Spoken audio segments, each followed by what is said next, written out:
Hello students, welcome to Shiny Max 10ஆம் வகுப்பு அலகு பயிற்சி 1ல 8வது क्वेश्चन பார்க்கலாம். இங்கே f of x கொடுத்திருக்காங்க.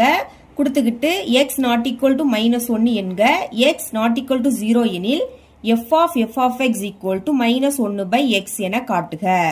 அதாவது இங்க f of x கொடுத்துக்கிட்டு f of x இதோட மதிப்பு -1 by x இப்படி நிரூபிக்கணும். ஓகேங்களா? முதல்ல f of x இதை எடுத்து எழுதிக்கிறேன். அடுத்து இதை கண்டுபிடிக்கலாம். தீர்வு f of x எடுத்து எழுதியாச்சு. இப்போ என்ன கண்டுபிடிக்கணும்? f of x ஓட மதிப்பை கண்டுபிடிக்கணும். ஓகேங்களா? வெளியே f இருக்கு, அதை எடுத்து எழுதிக்கலாம். உள்ள f of x இருக்கு. அப்ப f of x க்கு பதில் அதோட மதிப்பை எடுத்து எழுதிக்கணும். x - 1 by x கூட்டல் 1. சரிங்களா? அதுக்கு பதில் அதோட மதிப்பை எடுத்து எழுதியாச்சு. இனி வெளியே f இருக்கு. அப்போ f of x பாருங்க. இங்கே வெளியே f தான் இருக்கு. ஆனா x உடைய பிளேஸ்ல எங்க என்னது இருக்கு? x - 1 by x கூட்டல் 1 இருக்கு. அப்போ இதுல x உடைய பிளேஸ்ல இந்த மதிப்பை பிரதியிடணும். பிரதியிடலாமா? ஃபர்ஸ்ட் x இருக்கு. அப்ப இதை எடுத்து எழுதிக்கலாம். x - 1 by க்கு கீழே x plus 1 எழுதியாச்சு. அடுத்து இந்த -1 x க்கு பதில் அதோட மதிப்பு எழுதியாச்சு. அப்புறம் அந்த -1 இனி by மறுபடியும் x இருக்கு. அதுக்கு பதில் இதை எடுத்து எழுதிருங்க. x - 1 by x கூட்டல் 1. அடுத்து இந்த பிளஸ் 1. ஓகே, இப்போ மேலே x - 1 இருக்கா? x - 1. இனி இந்த 1ஐயும் இதையும் பெருக்கணும். சரிங்களா? இங்க மைனஸ் இருக்கு. முதல்ல மைனஸ் எழுதிக்கலாம். மைனஸ் வந்தாலே பிராக்கெட்டை ஓபன் பண்ணிடணும். ஓகே, இப்போ 1ஐயும் x கூட்டல் 1ஐயும் பெருக்குனா x கூட்டல் 1.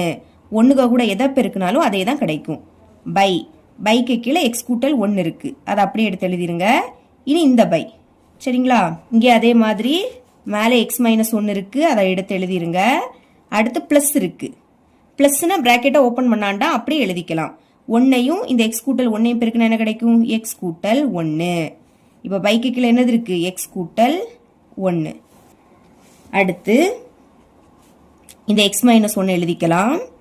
இப்போ அந்த மைனஸை உள்ள கொண்டு பெருக்கலாமா? மைனஸையும் எக்ஸையும் பெருக்குனா -x. அடுத்து மைனஸையும் பிளஸ் 1ஐயும் பெருக்குனா -1. பெருக்கும் போது ஒரு மைனஸ்னா அது அப்படியே வந்துடும். ஓகேங்களா? கீழே என்னது இருக்கு? x கூட்டல் 1. மேல பின்னம் இருக்கு. அதை சால்வ் பண்ணி எழுதியாச்சு. இனி பைக்கு கீழேயும் இன்னொரு பின்னம் இருக்கு. இதை எப்படி எழுதிக்கலாம்னா இந்த பைக்கு பதில் பெருக்கல் போட்டுக்கிட்டு கீழே இருக்கக்கூடிய பின்னத்தை தலைகீழ எழுதணும். அதாவது கீழே இருக்கக்கூடிய x கூட்டல் 1 மேல வந்துடும். மேல இருக்கக்கூடியது கீழே போயிடும். ஓகே, கேன்சல் பண்ணி எழுதலாமா? -1 + 1 ரெண்டுமே 1 தான். ஆனா வேற வேற குறியீடா இருந்தனா கேன்சல் ஆயிடும். இனி x 2 வாட்டி இருக்கு. பிளஸ் தான். அப்ப கூட்டிருங்க. 2 வாட்டி x இருக்கிறதுனால கூட்டுனா 2x அப்படின்னு கிடைக்கும். நடுவுல பெருக்கல். அப்ப கேன்சல் பண்ணலாமா? மேல x கூட்டல் 1 இருக்கு, கீழே x கூட்டல் 1 இருக்கு. அப்ப இதுவும் கேன்சல் ஆயிடும். இனி இங்கேயும் கேன்சல் பண்ணலாம். -x + x கேன்சல் ஆயிடும். பாக்கி -1 இருக்கு, இங்கே -1. அப்ப இதை ரெண்டே சால்வ் பண்ணலாம். ரெண்டுமே மைனஸ். அப்ப மைனஸ் குறியீடை போட்டு கூட்டிடணும். 1 கூட்டினா 2. புரியுதா? ரெண்டுமே மைனஸ்னா மைனஸ் போட்டுருங்க. அடுத்து கூட்டணும். 1 கூட்டினா 2. இனி கீழே என்னது இருக்கு? 2x இருக்கு. மேல உள்ள 2ம் கீழே உள்ள 2ம் கேன்சல் ஆயிடும். மேல எதுவுமே இல்ல. எதுவுமே இல்லாட்டா 1 இருக்குன்னு அர்த்தம்.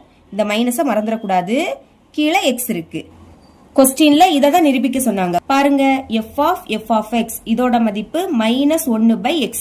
அதுதான் இங்கேயும் கிடைச்சிருக்கு. அப்ப எழுதிக்கலாம். therefore f of x is equal to -1 by x என்பது நிரூபிக்கப்பட்டது. இப்படி எழுதிக்கோங்க. இவ்வளவுதான் இந்த சம்.